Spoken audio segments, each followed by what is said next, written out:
All right. Yay. We did it. So where's my box? Right here? That's all I got. Good morning, everyone. It is exciting to see this in its third year. And hopefully, where's Carl? There you go. Hopefully you can keep doing it. You guys got it. Remember when you told me the first time?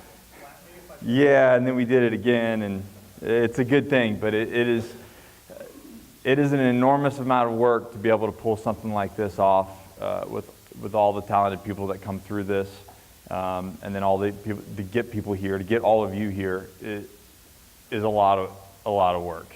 So everybody that's planned this, the entire Gallant Few team, thank you guys so much for running with the torch, and you guys will have my support forever. So Carl lied to you. I am not going to talk about the 7 stages of transition. I wrote a book about that, and I've done 2 speeches on that, so that's in the history books. What I am going to talk about is a portion of the book, and it's really about you. It's your life, and so what are you going to do about it? Me, real quick, my name is Nick Koumalatsos. Raise your hand if you know me, or know of me. Okay. So I joined the Marine Corps in 2000. I'm going to do a quick video and it's going to explain. It's kind of funny.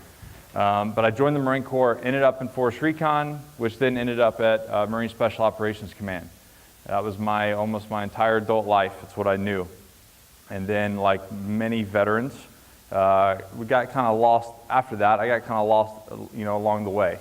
Identity stuff and then dealing with stuff for the past.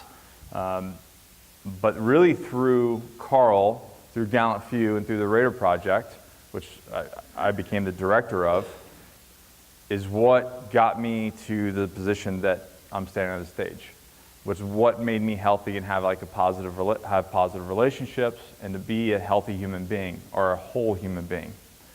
But real quick, I want to segregate everybody. I want to know where we're at, and I love lieutenant jokes. Any former lieutenants in here? Horrible, horrible, horrible people. Horrible. Real quick, I want to know, is there any active people? What is this half? Let's get, there's only a little bit of us in here. We can be friends. 2? Okay. 3? All right. Everybody else is a veteran. Who's a veteran? Raise your hand if you're a veteran. Nice. All right. Who has been out less than 2 years? You've been out for 20 years. What are you waving your hand for? All right, 2 years. 2 to 4 years. Who's been out 2 to 4 years? Okay. Over 4 years. Good amount of people. Excellent. Who is going to school? Okay. Who has finished school? Congratulations, that sucked. And who's working for a company?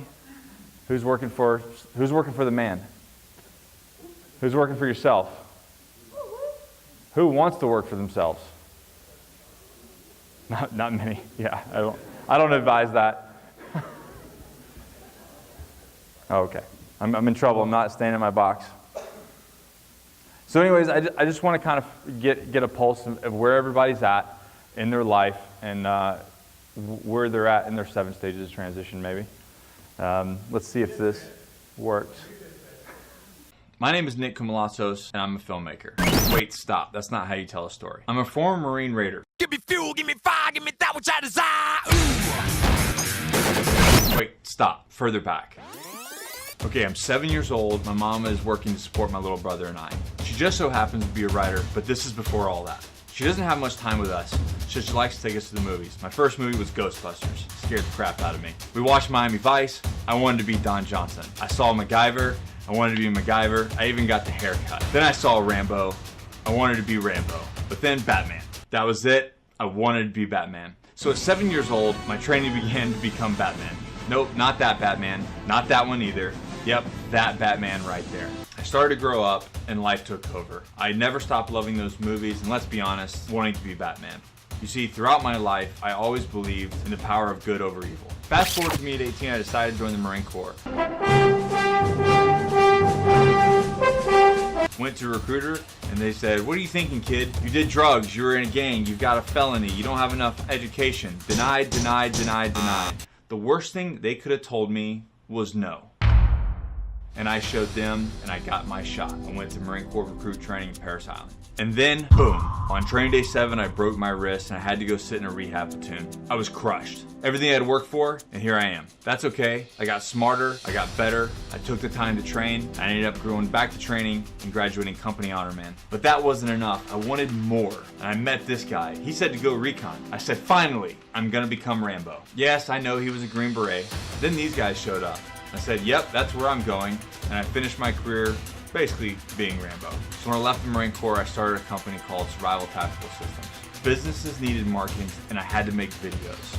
Pretty soon, other people were asking me to make their videos. I didn't like it, it was uncomfortable, but the more I did it, the better I got at it. Then this happened. Discovery called and said, "Hey Nick, we want you to be a trailblazer. We want you to lead a team of scientists down to the Bolivian jungle and find an ancient crocodile and get its DNA." Sounded weird, but I said, hey, it could be good marketing for the business.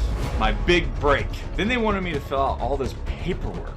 I was super busy, and I said, this is ridiculous. No thanks. Then this girl, Miss Capra, filled it all out for me. I got the job, flew to Bolivia that's in South America, met the director, the producers, the scientists, and we started filming. This was it. I had an epiphany. This was it. This is what I was supposed to do. After all the things I've been through, I found something that I was super passionate about. This is what really lit a fire in me. You see, the first day on set, I was helping produce and direct an episode, and I absolutely fell in love. This is my call.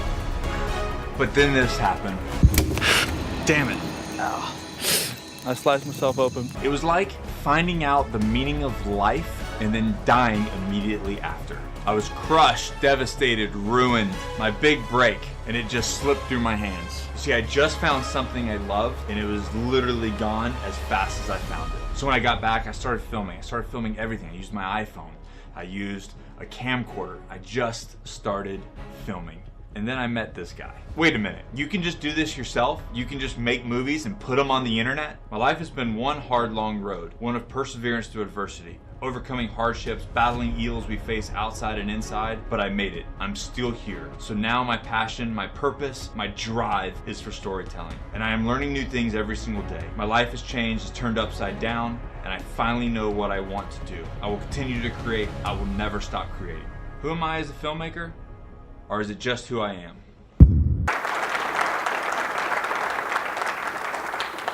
Thank you. You know, I could have got up here and like stole some thing from like, I don't know, a cereal box commercial or like Reebok or something. And that would have just been cheesy. Like, you know, I felt like I was going to make my own movie and really put the effort forth for you guys. I'm making fun of Kirk. So that was actually a school project that we turned into a YouTube channel trailer, but that was part of the story.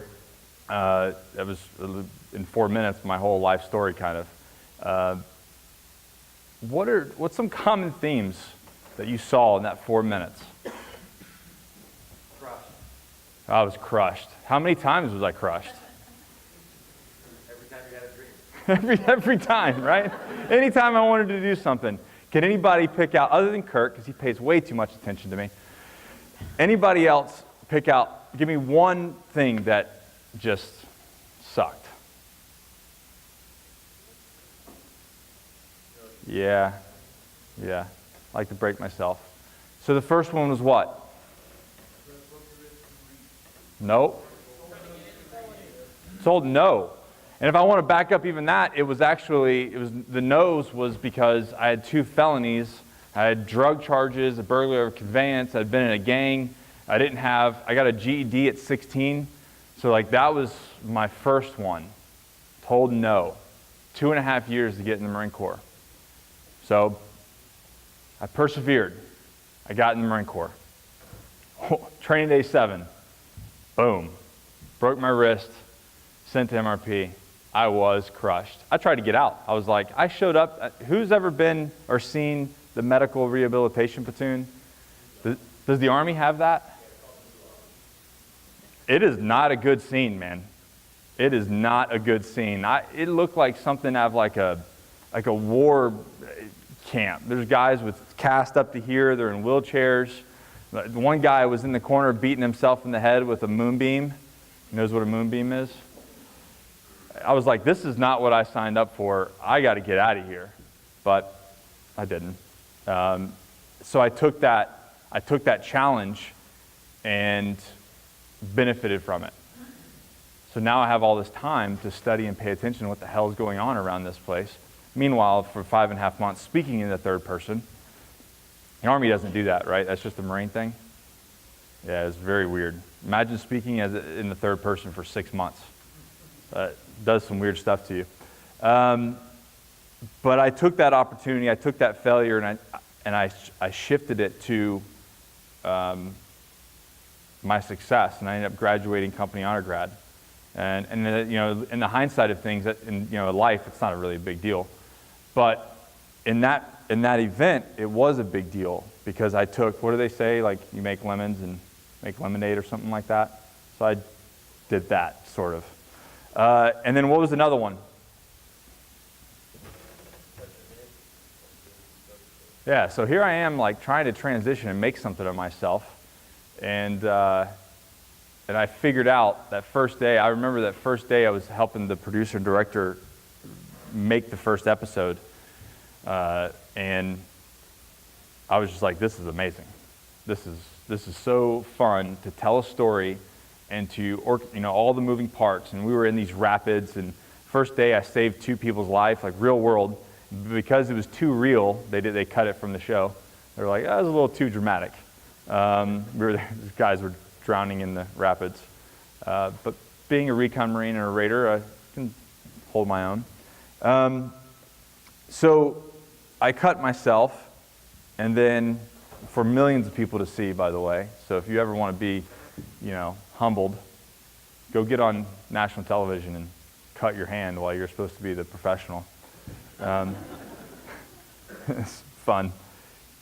So, but through that struggle, I had a choice there as well, right? I could have just folded, which is sometimes what I wanted to do, or really run with it and figure something out. And the reason why I'm standing here is because I persevered, and I took that, and I made that video you just saw. I used that as another. And the thing is every time that I have a goal or an objective or I want to do something, all my friends can tell you, my whole team down here can tell you, if we want to do something, sure as shit, something's going to come up again. If something's going to happen, that's going to be some Greek tragedy to keep us from doing it. But you persevere.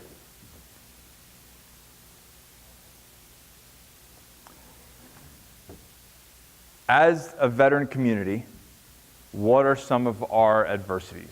What are we dealing with? You guys are all in the community, right? So you all have answers. Nobody understands you. Why? Because they haven't lived what I do. Okay. What else? Nobody cares. I'm going to talk about that because you're right. Nobody cares. What else? Yeah, the communication part, right? Yeah, what you did in the military doesn't always directly line up with the description of what the job you're looking for in post-service. What else? As a community, come on, let's get Vince. Yes. As a community, as a veteran community, what are we facing? What is our adversity? Comfort in your own skin. What's that? Support. Not enough support? I like what he said. It's an crisis. We're not humbling ourselves. We're not admitting, we're not being truthful with ourselves. I like that one.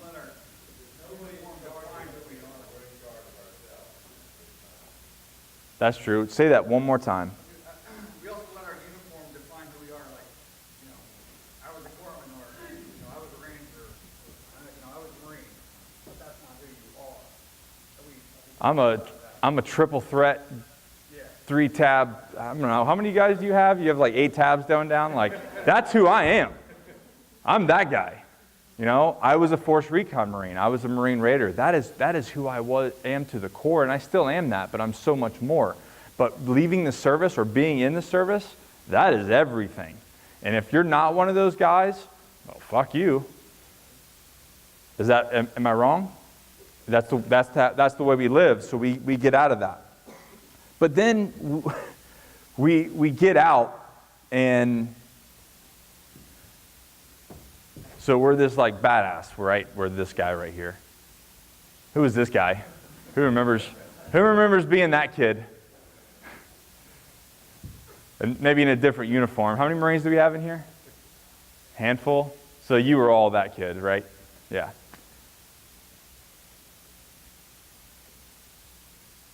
I was this guy for 6 months. I was highly motivated and intense, excited, scared. But I had a drive.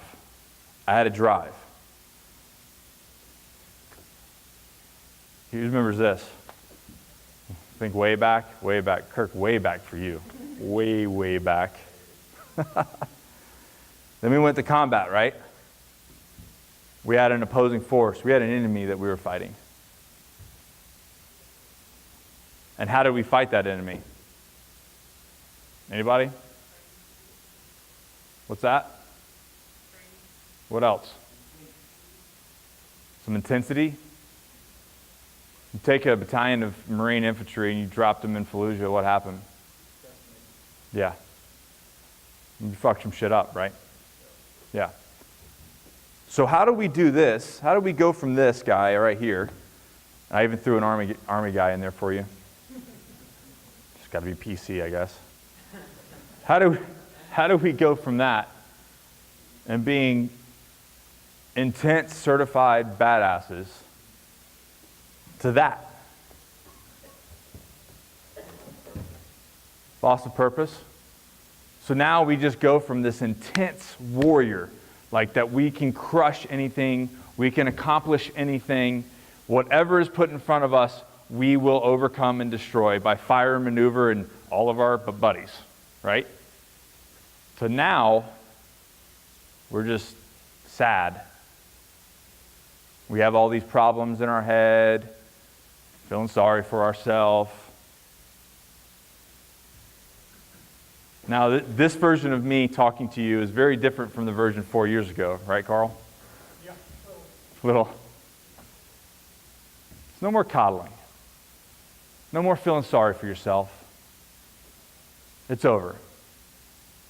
Why can't we take the same warrior mindset and the same intensity that we had to fight an enemy to achieve our goals, to get healthy, to do whatever we want? Why do you think that is? I'll start calling on people if somebody doesn't say something.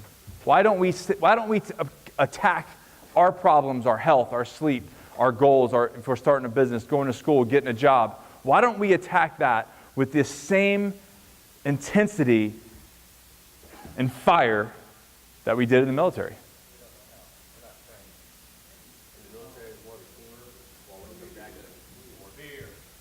Fear. There it is. Fear.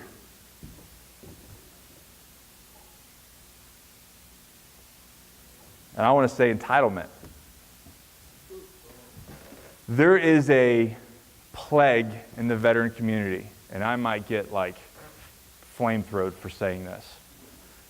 We're a bunch of entitled little kids.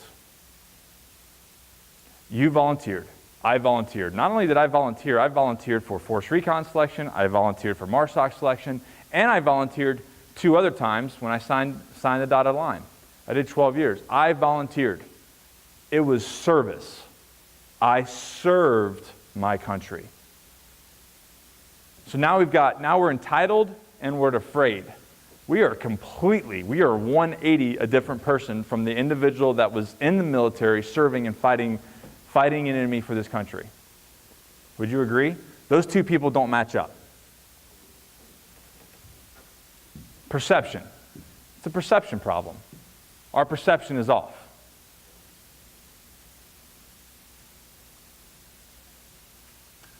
So, this is in the book as well. I will never forget, Carl was like, when I first started the Raider Project, working with Carl, and all these guys had all these problems, and I'm listening to them, and it's like, all the little problems, and and Carl's telling me, he's like, well, what are they doing about it? I don't know, sitting on the couch. Wow, maybe that's the problem. What did you tell them? I don't know. I said, sorry. Did you tell them to get off the couch? Did you tell them to actually take action, to do something, to help themselves? And that struck a chord with me. And over the 4 years of working with veterans and hearing this over and over and over, I'm like, and myself, to get me to be a healthy person, to be the ounce of success that I have in what I do outside of this room and in my daily life with my team, I had to get real vulnerable, and I had to own my shit. Now, Kurt's going to say we have stuff. I call it shit, but we all have it. And if it's like being an alcoholic, right? If you're an alcoholic and you don't admit that you're an alcoholic, can that person be helped? Can you help that person who has a drug addiction? Nope. It is not until they say, listen, man, I have a problem and I need some help. Now we've got some canvas to work on, don't we? Now we can put some work in. But the first step is taking a hard look at ourselves and owning it. Maybe you do have post-traumatic stress. Maybe you're sad from losing all your friends. Those are all valid things. I'm not saying your problems are not valid or your feelings are not valid. Your feelings are valid. And guess what? They are your reality. Whether they're the reality for everyone in this room, if you believe it and you feel it, that is your reality. So I'm not saying it's not real. I'm saying be a man, be a woman, and own it. What do we want out of life? Vince, where'd you go? You go pee? Who's back there?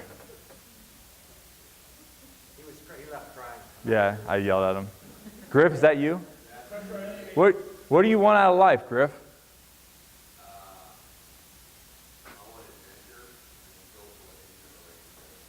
Awesome. What else? Success. What else? Happy family. What are you willing to do to get it? You're just going to let it come to you? You're going to work for it.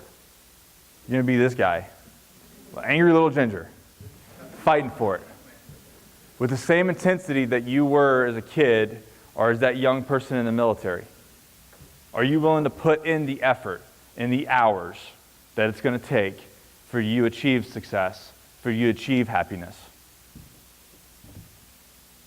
A lot of people say, I can't do it because I have a wife and I have kids and I have, a million other things got to go on. I've got health care I've got to pay for. I've got 2 cars and a nice house. So I can't, I'm a slave to the system. I can't do it. But again, what are you willing to achieve your goals?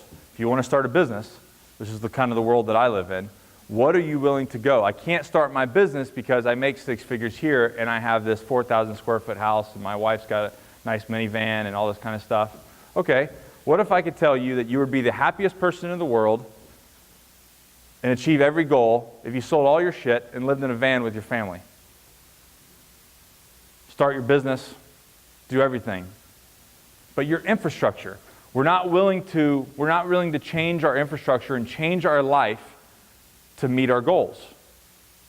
So we can't, because we're afraid, because we have this system in place. It's all about what you're willing to do to achieve it and owning your shit.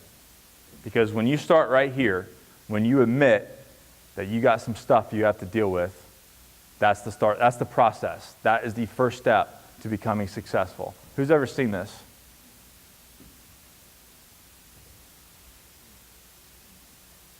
I'm sure a lot of people get this. I've gotten it, and I'm by no means like super successful. I'm successful because I have an awesome team. I have an amazing wife. All these people right here are my team, and I'm successful because we meet payroll, and we have a good time doing what we do, don't we? That's my success. But what people see is that. But they don't see all the times that I made a fool out of myself and I failed getting to where I'm on this stage right now. Vince, you're an overnight success, right?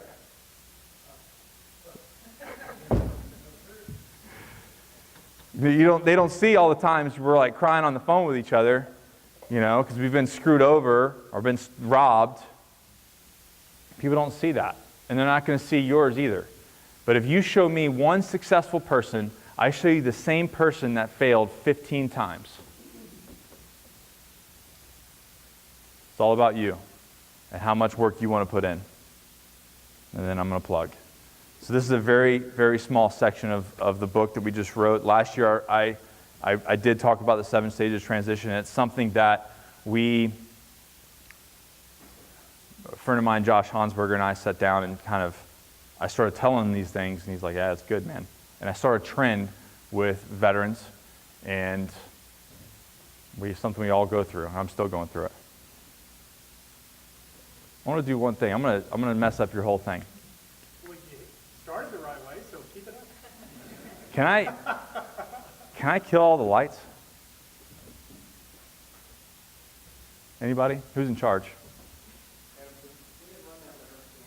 Yeah, it's all right. Marines. You want the comments still too? Oh yeah. Let's make it dark in here. All this back here. I don't know. I'll start unplugging stuff.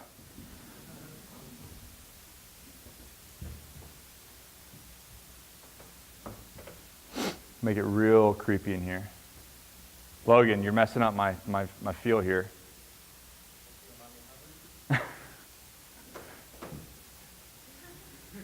This is the world that a lot of our friends are living in.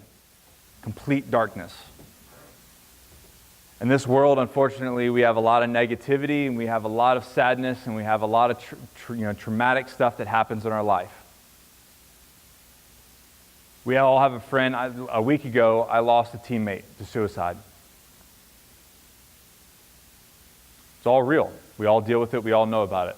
But this is the world that we live in. Unfortunately. And it is me and the Raider Project trying to do this. Hey, man. Here, come to the light. It's over here. It's not enough. It's still dark in here. Can everybody take their phone out and put their cell phone light on?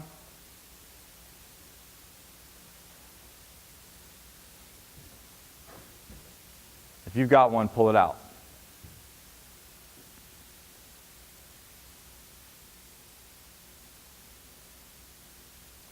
Not one person can do this alone. Not one person can illuminate this room alone. It takes every single one of you to be the light, to be positive, and to crush the darkness. Together we can do it. Thank you guys very much.